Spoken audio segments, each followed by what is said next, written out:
C'est the team.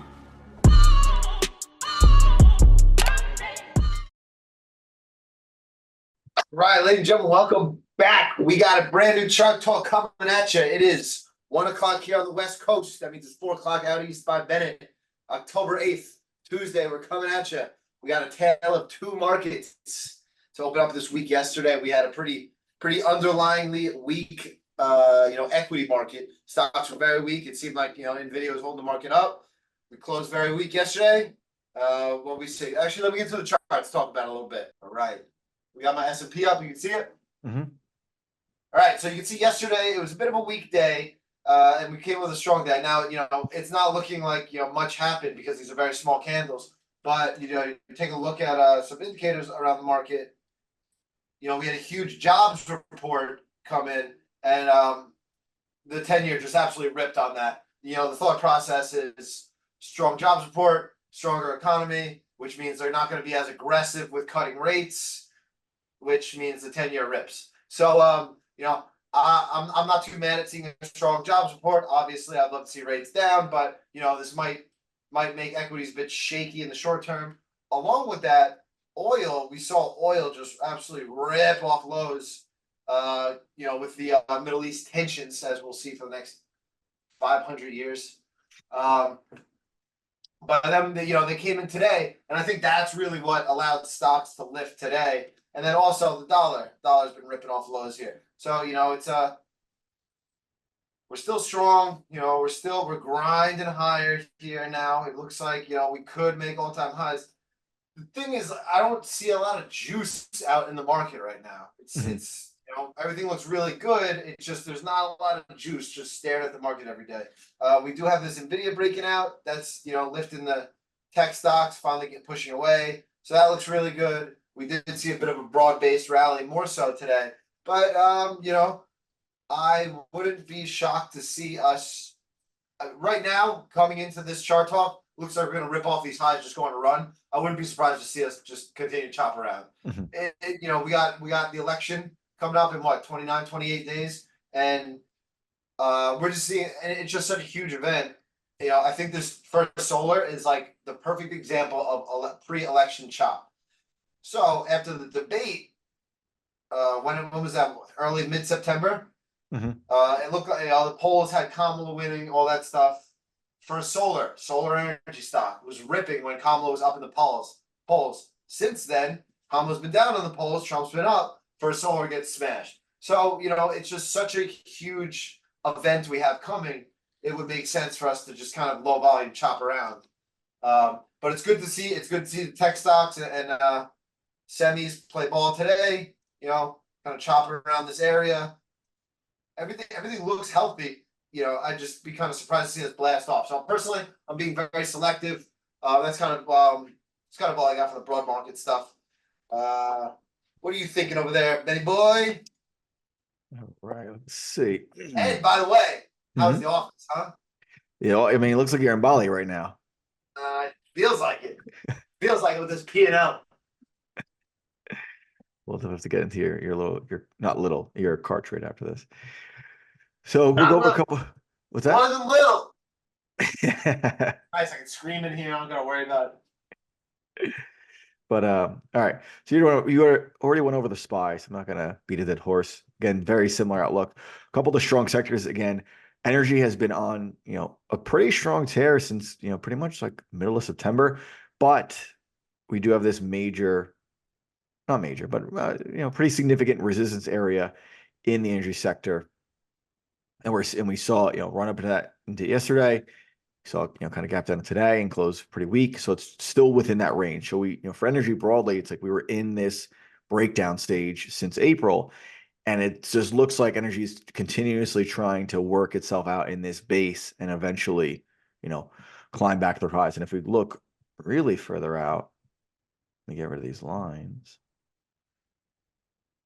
These are some pretty significant highs that energy has been battling with for nearly almost 20 years here. We haven't really seen energy, the sector as a whole, push through these highs. So not too shocking that there's some resistance there, or some in the short term broader breakdown stage and the base trying to form to set up for that next breakout, but still very strong, for the most part. We also have industrials super strong here. Let me zoom in a little closer. But like you said, we want to keep an eye on these like smaller flags that are forming. So I tried to articulate this in the shakedown, in the big picture this weekend. I know I'm fucking tripping up over here. I'm trying to articulate just visually with these arrows so we can see for industrials. It's all ruse and just a face. I'm really not doing anything. Yeah. So we can see how big this bull flag was in industrials, and now we're starting to see the breakout. Now, recently, just like the S&P, like you mentioned, not this big blast off through highs, kind of this little grind higher. We're seeing kind of the same thing here with industrials. We saw this macro flag form, nice breakout that followed, and now we're seeing this little Mickey Mouse flag forming here, where there's just not as many participants who are buying this flag than the participants that were involved for many, many months here. So, like you said, kind of like expecting these little breakouts, but no big fireworks. Financials as well, very strong, but same thing. We can see this big flag that formed for many months, nice breakout that follows, and then lately just this little, kind of Mickey Mouse flag forming. So, onto some weaker sectors, we have the biotechs looking like they want to smoke this, support level to the downside. And we're seeing some other sectors that showed us some follow through of a similar setup. So we saw with, yeah, Shake. So just real quick on biotechs. Biotechs, so everything that's like very, very rate sensitive. This is why we're getting like some chop right now. A biotech's very, very rate sensitive because they have a lot of research and stuff like that they got to pay for, heavy debt. Because that big jobs report came in, we get a less aggressive rate cutting cycle. So things like home builders, biotechs, things that have been ripping, they got actually smoked on that news. So just thought I'd mention. Yeah. So again, we're seeing these biotechs setting up, looking like they're going to break down through support and push lower. And we have sectors like healthcare and consumer staples that have shown us the same pattern. We had healthcare forming what looked to be another bull flag, comes into support, hovers in support, breaks down through support. It's not very bullish. So it's, we want to avoid that until the shakeout is kind of completed. And we're seeing same thing in staples. Again, nice flag, break support. We want to avoid it until the dust settles. Even here, measure move maybe down to 210. So, so definitely some strength out there. Definitely some slight weakness, nothing to, lose sleep over. But like you said, Jake, internally looking at a lot of names is not, you would imagine a much wider range of setups out there where it seems very extremely narrowly focused. And I'll send it back to you if you want to go over a couple of charts, and we'll take from there. Send it on down. Send it on down. All right. Sending this UPST. I got out of some size today, intraday.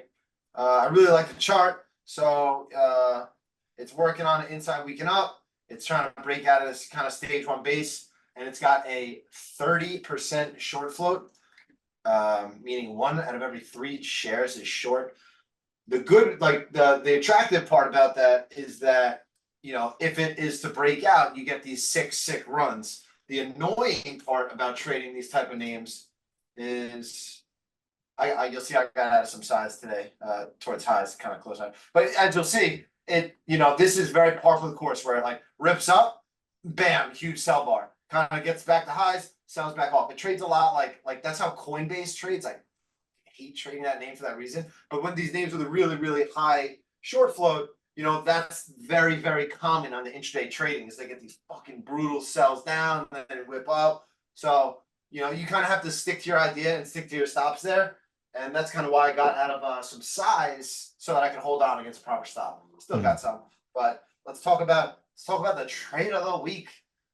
That's gapping up again after hours. I don't know if you ever heard of Maple Bear Incorporated, aka Instacart. Let's talk about this guy.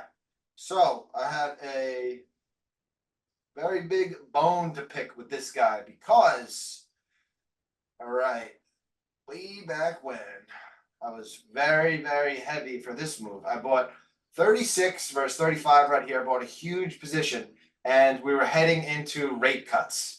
And this was, you'll see this is a Tuesday right here. and I decided to get out of my position this day. So very upset at this Instacart. I was waiting for it to set up again because you take a look at this weekly chart. We love IPOs taking out that IPO high, and it's funny because I read a lot of texts on like IPO trading, and everyone, like for the most part, are huge haters of IPO trading. And us coming out, having that history of trading at the firm, like within good IPO markets, like trading IPOs is the best shit ever because they rip, and they've when they go through this price discovery, meaning there's no support, no resistance, and they just fucking rip like crazy, as we're seeing with this Instacart starting to get going. So so daily chart here. Let me go to a little trading view. It looks a little better. All right, so what I loved about this Instacart was, all right, it gave that first initial run right here. So I had booked some P&L in the name. I got out before the real fireworks because I'm a little bitch sometimes. But what it do? So it came down, made this huge run, huge volume, and then it comes in and it puts in this little descending flag here. So I began buying it up Friday off this inside day, and with my eyes on the weekly chart. Now the weekly chart, this is a huge base running back to highs, and now 2 inside weeks just consolidating that move inside back to highs. So I wanted to buy this name, and then I started buying it Friday. Let me go to the actual. So you'll see Friday. I'm trying to buy it up through this inside day high. Oh, I guess that was two days ago. No, that was a Friday. And you'll see, like, I got some sick size, and right at the close Friday, I went from 13,000 to 6,000 shares. So I don't need to hold this over the weekend. I got no cushion in price. But if it takes out this 40-60, brother, you can believe I'm buying it hand over fist. So, man of my fucking word over here, Bennett. Let's talk about this entry, huh? So I'll go on a 2-minute just so you can see the entries. So I know 40-60 is the spot that's got to break. It's got that little descending channel. It was the highs from Friday. If I'm not staring at this thing all day Thursday, all day Friday, I don't have the confidence to make these executions, right? So I know Friday, it's holding 40 all Friday because I was sitting in it. That's how I know. Buying it up, buying it up, buying it up. Then I get out Friday. So then Monday opens up. It's trading around here. It gaps down a little bit right before the open, which I love to see because then it gives me some time and some to really assess, is this enough volume and stuff to buy this thing. So it opens at 40, holds that 40 again right off the open. So in my mind, I'm saying if this breaks this 40-60, I can put my full stop below that 40, so I can really size the fuck up right now. So what do? I have 6,000 shares. I buy a cool 18,000 through 40-60, just giving it this 40 stop. You can see the slippage I got. I paid up on that, up to 41.10 on that 40-60 buy stop. So pretty expensive, especially on that type of size. So I got it at 2,000, holding 22,000, but got out of 1,000. Then I kicked down to like, I don't know, 2,000-3,000 here, and just kind of let it rock. And then or whatever, I came in today with I think 12,000 or so, whatever it was.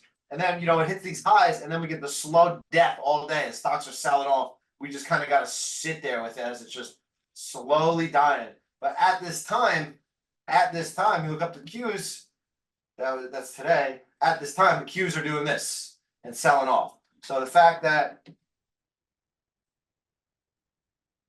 Instacart's still sitting above its highs, not taking out its lows, looks good. So then today we got another ripper, and I just sold some into strength here, and now I'm just sitting pretty. I booked enough so that I can give the stock that I currently have back, and I make a really great trade.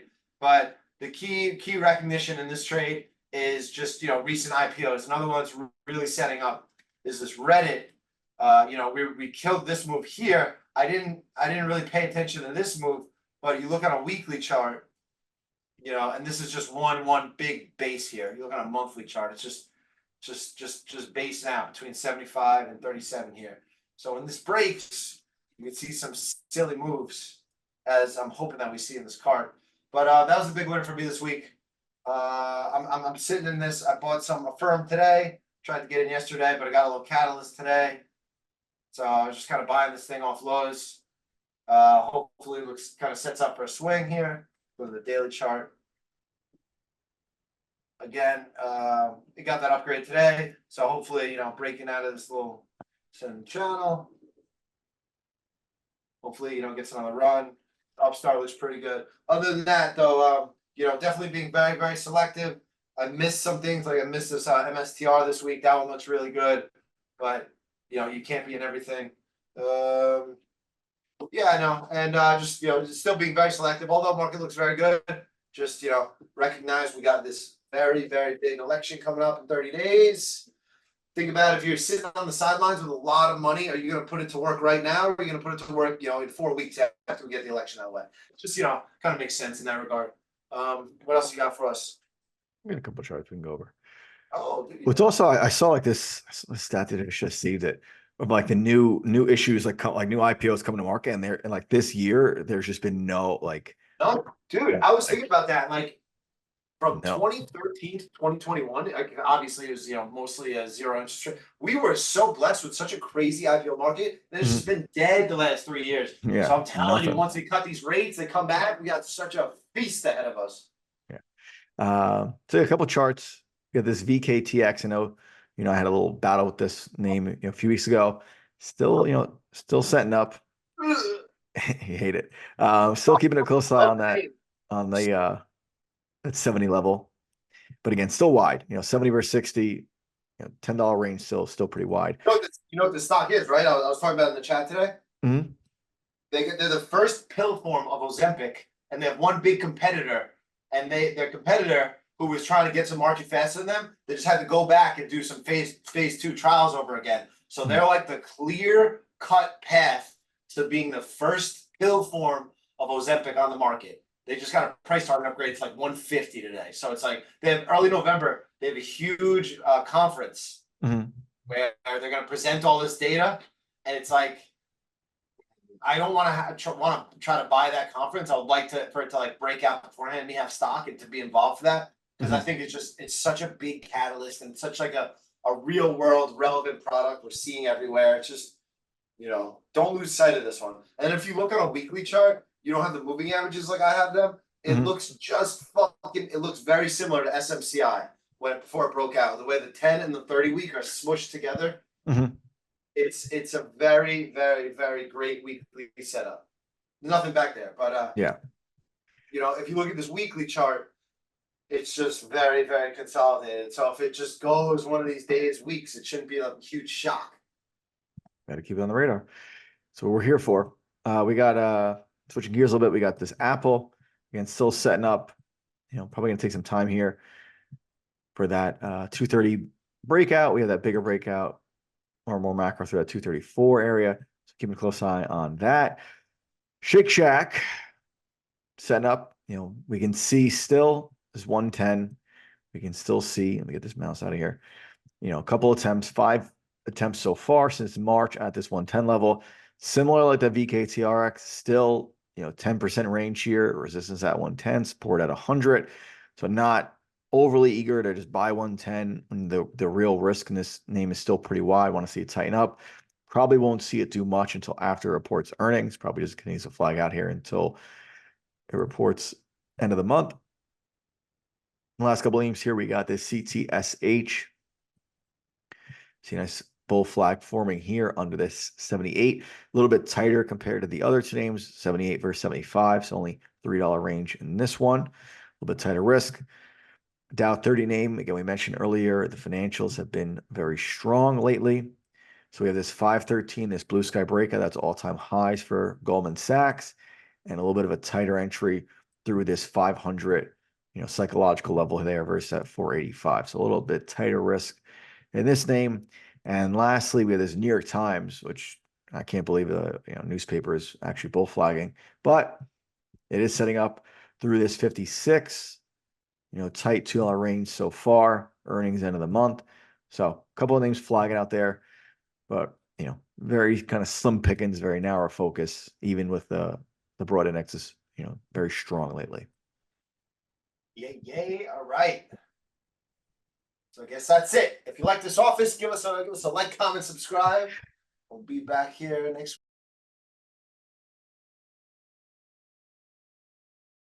If you think you're going to get rich overnight trading, we're not for you. If you don't want to read daily or weekly to improve upon yourself, we're not for you. If you're not interested in saving weekly and building your accounts for the long term, we're not for you. If you're not looking to improve yourself daily, we're not for you. If you do want to build wealth for the long term, read weekly, save weekly, do all the right things for the long game, then we might be for you.